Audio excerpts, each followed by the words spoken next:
तो दोस्तों, आज के इस पॉडकास्ट के सेगमेंट में मेरे साथ हैं दिशा जी। दिशा जी से मेरी मुलाकात एक शो के दौरान हुई थी।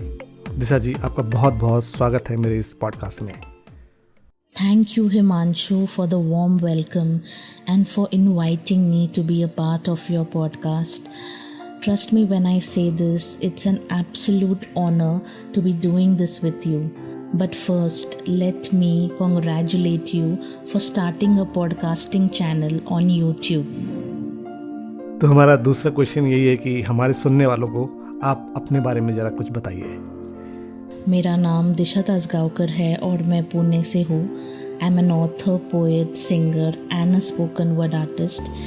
और मैं हर कहीं जाती हूँ यही मेरा इंट्रोडक्शन रहता है, क्योंकि poetry is something which defines me, और पोइट्री ने मुझे एक न्यू फाउंड आइडेंटिटी दी है through which I can express unapologetically.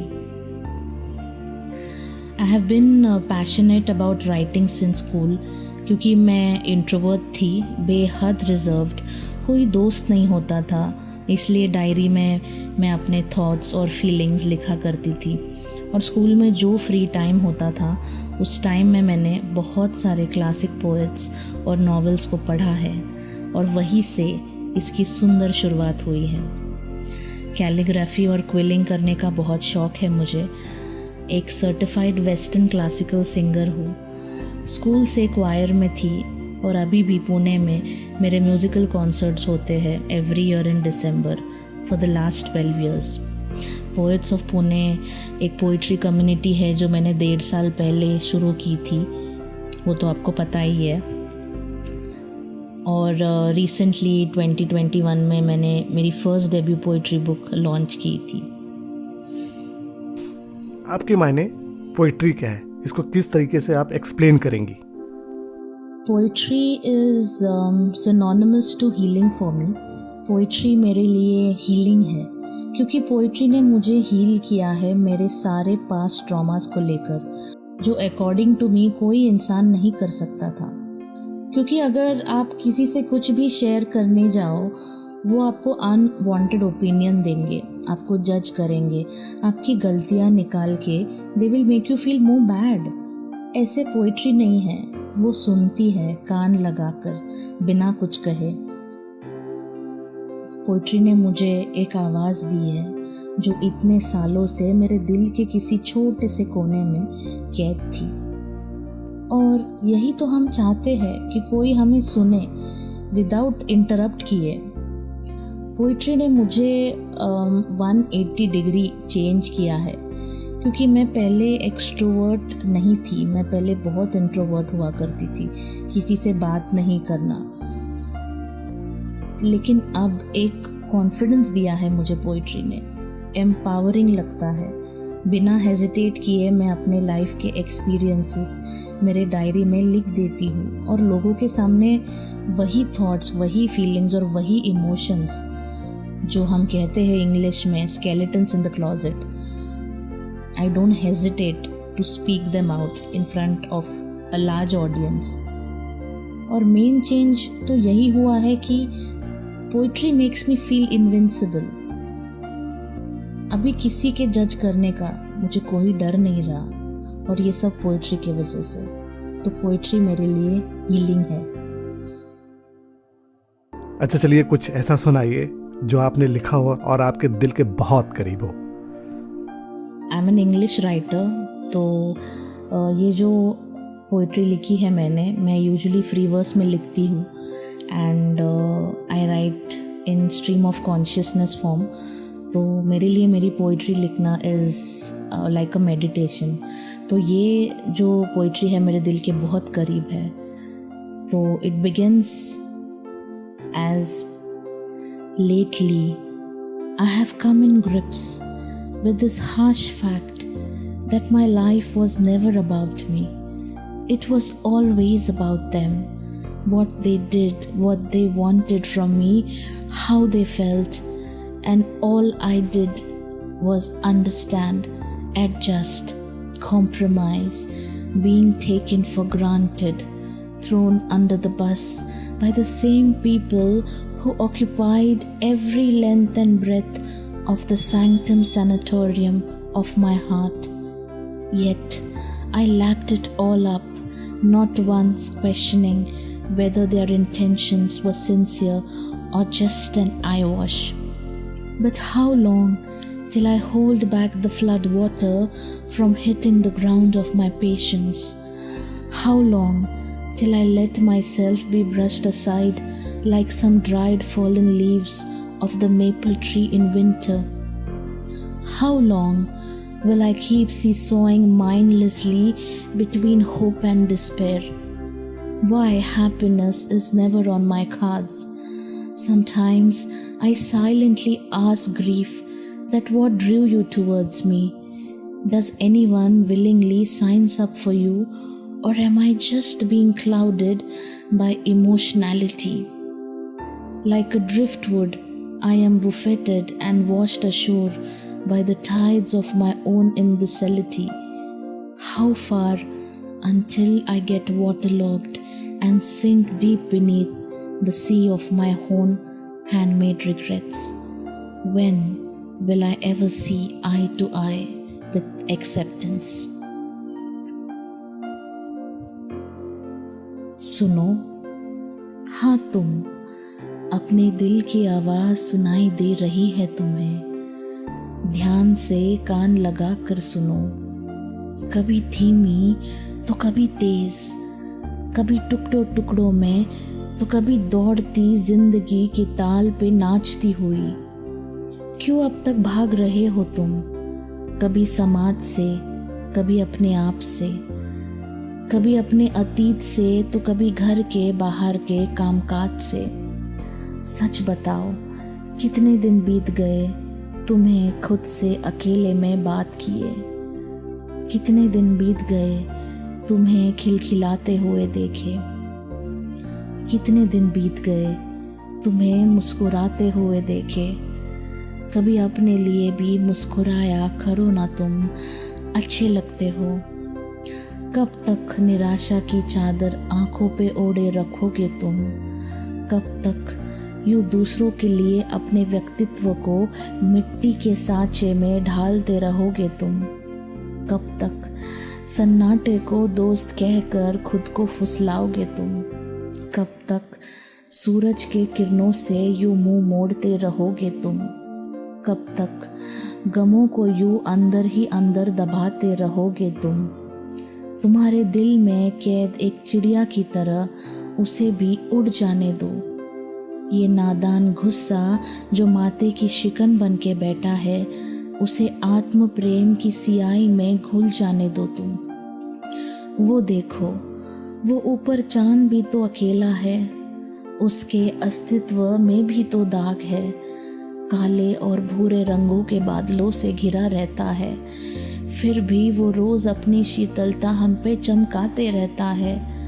बिना कुछ कहे, बिना कुछ सोचे, बिना कोई आशा रखे, बस चमकते रहता है। निडर, निस्वार्थ, थोड़ा हटी ही सही, तो फिर तुम क्यों नहीं? कभी अंतर्मुख होके तुमने तुम्हारी अंतरात्मा की बात सुनी है? नहीं ना, तो क्यों ना आज हम साथ मिलकर कोशिश करते हैं खुद को खुद से वापस मिलाने की।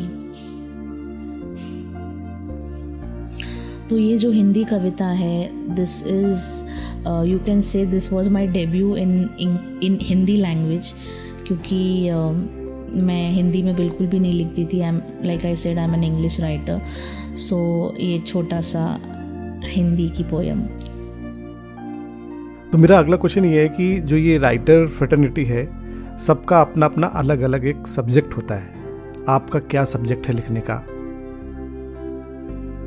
I am a mental health advocate.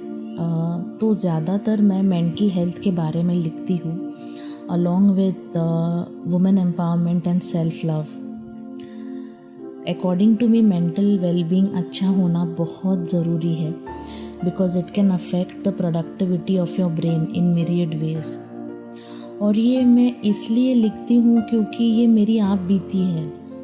तो जैसे मैंने मेरे जो ट्रॉमेटिक इवेंट्स को कुरेद कर उसे जैसे मैं लिख देती हूँ, उसे मुझे हल्का फील होता है।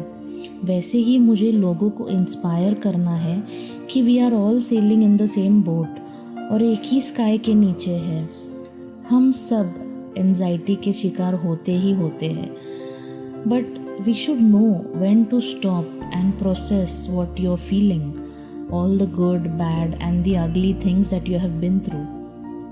इसीलिए I choose to write on this topic to help people come out of that zone. And trust me, it's not easy, and healing won't happen overnight. It's a long process and it will take time. और अगर आप poetry के through करना चाहोगे तो फिर वो और भी ईजी हो जाएगा, because it is really important to jot down what you are feeling. और मैं ये नहीं कह रही हूँ कि poetry is the only medium. You can reach out to your loved ones also. ये बात है। तो मैं आपसे मेन क्वेश्चन पूछता हूँ, जो ये आपका पोएट्स ऑफ पुणे है ओपन माइक, इसको लेकर आगे आपके फ्यूचर में क्या प्लान है? Poets of Pune is like my baby. Future मुझे पता नहीं, बट इतना है that I am not going to stop here, क्योंकि I haven't started this on a commercial basis. Poets of Pune मैंने इसलिए शुरू किया मेरे दोस्तों के साथ, क्योंकि मुझे वो प्लेटफॉर्म देना है सारे पोएट्स को, जहाँ वो विदाउट हेजिटेट किए अपनी दिल की बात ऑडियंस के सामने रख सकते हैं, without the fear of being judged, जो मुझे कभी नहीं मिला। क्योंकि मैं कन्फेशनल राइटर हूँ और मेरे पोइट्री हमेशा थोड़ी सी डार्क रहती है, थोड़ी सी सैड रहती है, because that's what I have been through, right? And poetry is suppose to make you feel good. और मैं बहुत सारे ओपन माइक्स में गई जहाँ पे मुझे ये बोला गया कि मैं नेगेटिव वाइब्स लेके आती हूँ और माहौल बिगाड़ती हूँ सैड पोइट्री रिसाइट करके। जो पोइट्री मैंने रिसेंटली एक ओपन माइक में रिसाइट की थी, it was about my late sister.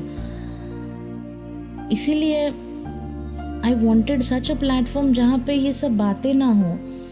जब पोएट्स मेरे इवेंट में आए तो उन्हें एक अपनापन लगे, घर जैसी फीलिंग आए, और वो फीलिंग सभी पोएट्स को देने के लिए I can go to any extent. And I am blessed कि मेरे साथ वो चंद अच्छे लोग हैं, पोएट्स हैं, जो मुझे सपोर्ट करते हैं, मेरी टीम है। और यही मेरे और मेरे टीम का विजन है कि मुझे पीओपी को एक शिखर पे लेके जाना है, not just in Pune but in every city in India. मैंने सुना है कि आपकी कुछ बुक्स भी पब्लिश हुई हैं, उनके बारे में कुछ बताइए। In 2021, I published my debut poetry book, Lost in the Labyrinth of Love. It's available on Amazon, and I have been published in more than 20 anthologies, both internationally and nationally. Lockdown में मैंने बहुत Insta पे lives किए थे, Zoom meetings and Google meets पे poetry किया करती थी मैं with some wonderful international writers. तो मेरी ज़्यादातर फॉलोअर्स इंटरनेशनल पोएट्स ही है, which helped me to get more exposure. और जो मेरी next 2 books they are in the pipeline too. एक पोइट्री सेल्फ हेल्प बुक रहेगी और दूसरी में मैंने एक ब्लड डिसऑर्डर पे लिखी है, which is going to be a novel to spread awareness about the blood disorder. तो मेरा आखिरी क्वेश्चन, जितने भी ये राइटर्स लेखक आते हैं इस पॉडकास्ट में, मेरा सबसे यही सेम क्वेश्चन होता है। तो जाते जाते हम जैसे राइटर्स के लिए आप कोई संदेश या कोई ऐसी सलाह देना चाहते हैं जो हमारे काम आ सके? मैं इतना ही कहूँगी that everybody is a writer and write to make a difference in your life and others. And like I said, write for your own mental well-being. If you're gifted with this art, उसे please waste ना करें and do something about it. I'm not asking everybody to leave your respective job and become a full-time writer, but keep this beautiful art close to your heart, because trust me, it does wonders. और मैं एक live example हूँ. It will change you for good. और अगर आप लिखते हैं तो प्लीज़ मेरी दरख्वास्त है सभी से कि पब्लिश करना ना भूलिए, because when we are gone all that shall remain, is our work, our words, and how we have lived our life and how we have inspired people. और यही शब्द होंगे which will forever be immortalized. और आप अपने शब्दों से जाने जाओगे. तो प्लीज़ लिखिए, प्लीज़ पढ़िएगा, क्योंकि it is always 80% of reading and 20% of writing. और पब्लिश करना बिल्कुल ना भूलें. तो दिशा जी, आपका बहुत बहुत शुक्रिया हमारे इस पॉडकास्ट में आने के लिए, हमसे जुड़ने के लिए और इतनी सारी हमसे बात करने के लिए. बहुत बहुत आपका बहुत शुक्रिया. Thank you for having me, Himanshu.